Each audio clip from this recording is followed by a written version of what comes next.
What's up, everybody? So this week I wanted to take a little time to chat with you all coming off of St. Louis. I know I put up a video saying I was trying to understand some of the new judgment calls that are going on and some of the runs that happened out there. And so I wanted to sit down and watch a couple laps with you guys and just kind of give my perspective on what I see. And I know that some of these rules are in play as of this year. However, it's this is just my opinion. This is overall what I see and what I feel and what I thought that I saw on track versus what the judges made their decision to be. So this is not to fault the judges. I think they are doing the best job that they can given what is happening on track. There's always so many different situations that happen. It's up to them. You got 3 humans up there with 1 alternative, 4 total judges, 3 at a time, that are making this call based on what they see and based on the angles and the views and the information that they're given. But sometimes, and we saw this happen back at Long Beach, where we had D-beads and crashes and things like that come up, and calls get reversed, they get flipped because more information comes out, and then they can make a new assessment. But there are no protests this year. The only decision that could be protested in years past was a technicality, not a judgment call. And so with that being said, I wanted to first start off with the battle between Jonathan Castro and Connor Shanahan. Connor has come in this year and he's absolutely killing it. He looks awesome, especially for being in a chassis that's being run and managed by another program. And so I know he has some familiarity with the E36, so there is that. But it's not like he built his own car, shipped his own car, and sent it over. So, hats off to him for adapting very, very quickly. But, this run in particular, I know that they went one more time. So I'm specifically talking about the first run. So we come through the chicane, Connor gets the car up to speed, rotates in, comes into contact with the wall, and D-beads the tire. And so you can see that he's struggling with the car a little bit, but still putting it on line because he is running with full horsepower, however, about 60% the grip at best. And Castro is doing an amazing job at keeping the car together and collected. You see him kind of running on the inside of him a little bit, but that's because his car is so torqued up and wound up with full grip that it's pushing to the inside and it's trying to straighten out. So as he's adjusting the car, it's much easier for a car with a D-bead to be able to stay on that wide line and navigate the car at a slower pace. And this is going to make the job way more difficult for Castro to maintain a good line and good proximity where the judges want him to be, not to be inside, not to be less angle, and all the things that I feel like he got hung out to dry for on his chase run. He was not given the opportunity to chase a proper 100-point lead run, right? It takes a good lead to give a good chase. As we move into here, we start to watch some replays, and we're moving into when did the D-beat happen? Was it because of tire pressure, or was it because of contact with the wall? And it's a little bit of both, right? Low tire pressure, contact with the wall. And so what I don't quite understand is, if you make contact with the wall and you D-bead your tire, that you're able to call your 5 minutes and get the rerun. It's like, okay, that exists and that should be okay. However, for the lap to not be, I'm not saying it should be disqualified, but I don't think that there is enough leverage being placed against leading a car on a D-beaded tire and the struggle that a chase driver would have to go through in order to follow that car on the appropriate line and not be wavery and shaky and looking a little out of control. So I think that the issues that it looked like Castro was having were clearly because of the car running at a slower pace. Not that Shanahan did anything wrong other than push the car hard and tap the wall and DB the tire, but I don't think that went into enough consideration, which is what caused one more time. You could see the judges were full split. It was 1 for Shanahan, 1 for Castro, 1 for one more time. It was obviously one of those very interesting situations where nobody really knew how to make the right call. And so we had a full 3-way split decision, which does not happen that often. So, in my opinion, I think that they should have gone much more strict on doing 90% of the lead run with only 1 tire under the car. So now as we go into the lead run, we got Castro out front. Shanahan knows he's got to put the pressure on, but Castro goes right up. He's, over halfway into the zone, doesn't tap the wall, filling this outside zone. Shanahan doing an amazing job at putting all the pressure on Castro, knowing that he's at a deficit, right? And so that, hats off to him. Perfect chase run. Castro filling all the zones, however. He didn't miss any zones. He didn't lose any angle. He didn't waver anything.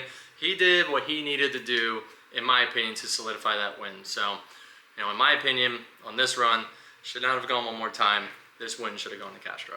Now moving on to the next battle I want to talk about. This one is between Rad Dan and Minowa. So this was a great run. You know, once again, I am in no way critiquing these drivers. I'm not saying that either one of them are doing anything wrong and how I would have judged this call based on the information that I can see on this track. So as we line up, we got Minowa leading, Rad Dan following on the first run. And so rolling out of this chicane, we're coming up to the first turn, and Minowa does a small feint, flicks it in. Dan right there, Minowa taps the wall, comes out of the zone a little bit, and so there's a little mistake there. Minowa filling in outer zone 2, Dan once again pressing really well. Minowa does a little waver there as he goes to get his car set up for the zone, and Dan falls out. And so going into the last zone, and then Minowa with a little waver at the end of outside zone 4, you can see there's a small hesitation, and then Rad Dan bumps him, and then it causes him to kind of straighten out a little bit. And so, you know, with that, what I'm seeing here is Minowa's got his car very loose. Dan's got his car pretty tight. Minowa does that little tap, falls out, little waver of the car, but it doesn't really affect it too much. And then Dan, as they're going into this power alley, you can see he's kind of stuck behind him, waiting for him to light the car off, and he falls off to the inside. Doesn't lose drift, but he comes out of outer zone 3 a little too early. And then here you can see Minowa just manipulating the car around that last turn when you see that overhead drone shot, and you see the little correction that he's doing right in the middle of the zone, right towards, you know, 2/3 through, and that's when they make that contact. Dan kind of straightens out. So in my opinion, what I'm seeing here is that Minowa's car is set up, you know, super loose, and is filling the zones. He is doing a good job at driving through the track. However, Dan is being really pinched off by the car, and it's incredibly frustrating when you have an understanding of how fast a car should be going through the course, and then it is much, much slower than you anticipate. And whether or not that is on purpose or just a miscalculation, whatever the case may be, there's multiple reasons why the pace of the cars change and why you see some guys struggle so much behind somebody else. And so rolling into the second run now, we got Rad Dan, who is leading now. And see, what I'm noticing is that Minowa is pretty much able to keep up with Dan's cars. Was super fast in the previous run. And he does a perfect outside zone 1. He goes deep into outside zone 2. Maybe could have been a little deeper, but outside zone 3, perfect. Wing hanging over the wall, transfers back through. Minowa's not really present there. Great outside zone 4. And so Minowa had a good 2-car gap almost the whole time, running less angle. It wasn't exactly running on the inside, trying to, you know, close that proximity, but you do notice that he is doing what he can to try to close that gap because his car is set for a much, much slower pace. And so with that being said, it is, you know, interesting in how the judges will take to when they know that one car is set up substantially slower than another, and it is causing problems for the chase driver, right?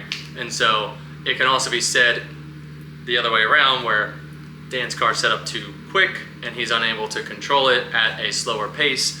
But is this a tactic that people have, right? Is there a benefit to set up your car to be slower for other drivers to make a mistake? But outside zone 2, he gets outside zone 3, but much less angle, and then he basically misses all of outside zone 4, trying to close that gap on Rad Dan.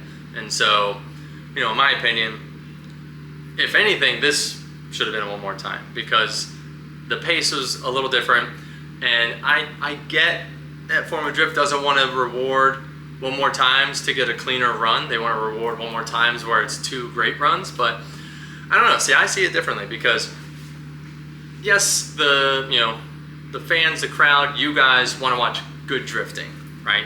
And so it is great to reward a pair of really good battles so that you guys can get another good viewing of that, another good show. However, from a driver standpoint, from a competitor standpoint, when there is small issues like that, it's not that you're looking for a chance to have another go or to have your mulligan or whatever you want to call it, but clearly it is 2 drivers driving hard, doing their best, trying not to have major collision and wreck each other out. And so I would like to see those 2 drivers get a clearer shot at it. Now, the final battle, which was the one that I talked about in my last video, obviously my run with Matt Field.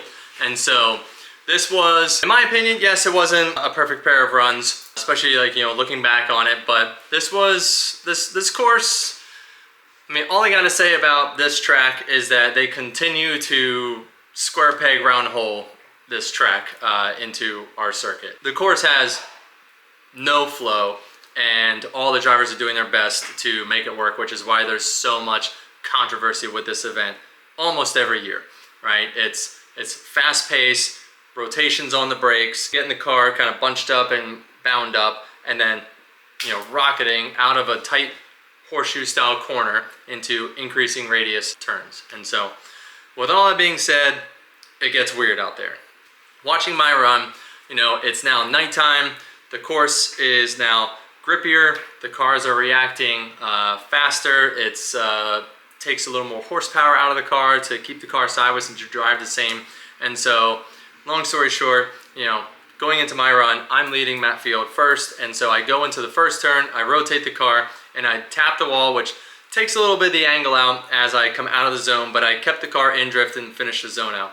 I had a late rotation into outer zone 2 because of that, but was able to fill the zone, come through, get outside zone 3, get into outside zone 4. Matt came in super spicy. His car was wound up pretty tight, and you know, my car stayed in the zone just on the inside line of it. I think my left rear might have fallen out of the zone at one point because of its awkward shape. Coming in hot, braking, maybe broke a little too much, came on the inside of that zone, and you know, Matt fell out of the zone, lost drift, and then kind of had another bobble at the end there. So, you know, I felt that, you know, my lead run was not perfect, but I felt that Matt's mistake was very detrimental versus my mistake.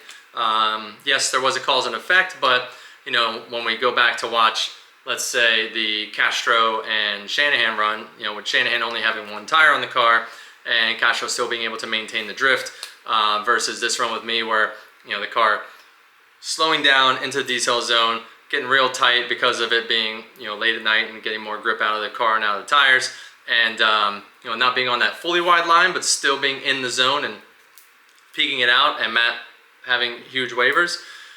We felt, myself and my spotter, who's Nate Hamilton, we felt that the advantage was in our court, right? And so moving into the chase run, I knew I still had to apply some pressure. Matt was going to put down a heater of a lead run, and I had to make sure that I was staying up close with him and not just let him drive away, because I knew maybe a small advantage. I didn't want to say I knew, clearly I didn't. I thought I had a small advantage, but you can't give too much of a gap. So going into turn 1, I felt like we're in a great position here. Matt filled the zone perfectly. Rotate through, same thing, dove in within the car length. Not quite pushing on because that car is super fast and I'm driving as hard as I can to keep up with him. Good transitions, good rotations, same thing here. Pressed in, rotate through, and you can see Matt kind of does the same thing that I did on my run about 2/3 through this zone. Same thing we talked about in the other runs. About 2/3 through that zone, because of its shape, you know, we come in really hot to fill in the outside of the first part of it, and then you have to kind of slow and check up the car about halfway through, which causes this little checkup around 2/3 through that corner, and then we get back on the throttle and drive through. And so I kept a similar angle to Matt and rotated through with him and gave him a little push on the way out, which I thought we did a great job with that. Watching back the overhead, I could have been a little deeper into outside zone 3. Right here you can see Matt get that little correction to make sure he doesn't hit the tires, which was once again put in place because of the inclination onto the bank, and they didn't want us to be bottoming the cars out. So going overhead, you know, good dive into outer zone 2, a good drive out. Matt had a better drive out. I fell back about 1 car length, get back up with him, little inside on outside zone 3, falling in a good position into outside zone 4, a little less angle, but trying to maintain the proximity because the proximity is king. At least that's what I've always been told. And so we thought we had it on this call. We thought that Matt's straightening and falling out of the zone, whether or not it was because of that super awkward outside zone 4 and turn that was generated by the track and by form of drift, it was not a good flowing corner, and it caused for so much disruption on so many battles. And so yes, it caused disruption on our battle, and yes, I was not perfectly fluid through there, and it was very difficult for anyone to be perfectly fluid. Yes, some people were doing it very well, but you know, in the end, you know, this track is, it was I hate to say it, it was so great when we had the old track, right? So the infield track, it was fast, it was smooth, it was fluid, there's no controversy there. And then we get to this track, and it's just all these pinch points that create all these little nudges and rubs and contact and rotations and straightenings that, you know, here we are talking about it. And so good news is we're moving into Seattle. Seattle is a very fast, fun, fluid track. I love it. It's the fastest corner into the smallest corner that we have on the grid. And so I know it's going to make for some great battles. Anyway, I just wanted to share some of my perspective on some of those runs. I know there were many, many more that we could sit here and talk about, but those were the ones that I felt needed the most attention. And of course, I wanted to kind of rehash my run and give my perspective after having the full-blown replay and being able to talk about it and not just you know, reacting at the track. On one hand, the judges seem to reward more action and more aggressiveness, right? And so, like, you know, going in and like tagging the wall and things like that, it seems like that's what they like in some battles. However, in others, it is now a fault, right? And so playing it safe and being a couple feet off the wall is a detriment, but if you touch the wall and get a small waiver, we saw this a couple years ago at Long Beach, anyone that touched the wall and had the smallest waiver of the front tire was knocked out. And you know, Osbo was knocked out, I was knocked out, several drivers who were just, I think Dean Kearney, like I'd have to go back and rewatch it. It was not this year, but the year before Long Beach, maybe even 22. But you know, there are some times where the aggressive driving is rewarded, and sometimes the aggressive driving is penalized. So that's the difficult part into always understanding what you know, what the judges are looking for and what is going to win the day, right? But in the end, we're going to go back out there and give it our best shot. So see you guys in Seattle.